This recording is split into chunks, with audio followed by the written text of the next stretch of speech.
దేశంలో మళ్లీ కోవిడ్ విజృంభణ మొదలుపెట్టింది. కేసుల సంఖ్య క్రమంగా పెరుగుతుంది. ఇప్పటికే చాలా దేశాల్లో కరోనా వైరస్ వ్యాప్తి మరోసారి కొనసాగుతుంది. ఈ క్రమంలోనే మన దేశంలో కూడా కేసుల సంఖ్య పెరుగుతుండటం ఆందోళన కలిగిస్తుంది.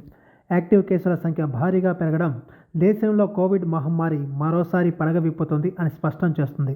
దేశంలో మరోసారి కరోనా కేసులు పెరుగుతుండటంతో ప్రజలు అప్రమత్తంగా ఉండాలని అధికారులు సూచిస్తున్నారు. కేంద్ర ప్రభుత్వం సైతం అన్ని రాష్ట్రాలను అప్రమత్తం చేసింది. పలు సూచనలు జారీ చేసింది. కోవిడ్ విస్తరించకుండా చర్యలు తీసుకోవాలని రాష్ట్ర ప్రభుత్వాలకు సూచించింది. అలాగే జ్వరం, జలుబు, గొంతు సమస్యలు పెరుగుతున్న తరుణంలో కరోనా మళ్లీ వ్యాప్తి చెందుతున్నదని వైద్య ఆరోగ్య శాఖ హెచ్చరికలు చేయడంతో జనంలో ఆందోళన నెలకొంది.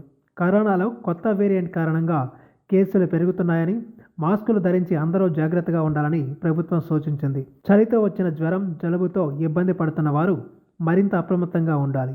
కరోనా తాజా వ్యాప్తి కారణంగా 10 ఏండ్ల లోపు వారు, 60 ఏండ్లు దాటిన వారు, గర్భిణీలు అత్యవసరమైతే తప్ప బయటకు రావద్దని వైద్య ఆరోగ్య శాఖ సూచించింది. ప్రతి ఒక్కరూ తప్పనిసరిగా మాస్కు ధరించాలని, వీలైనన్ని ఎక్కువసార్లు చేతులు కడుక్కోవాలని, తప్పనిసరి అయితేనే ప్రయాణాలు చేయాలని పేర్కొన్నది.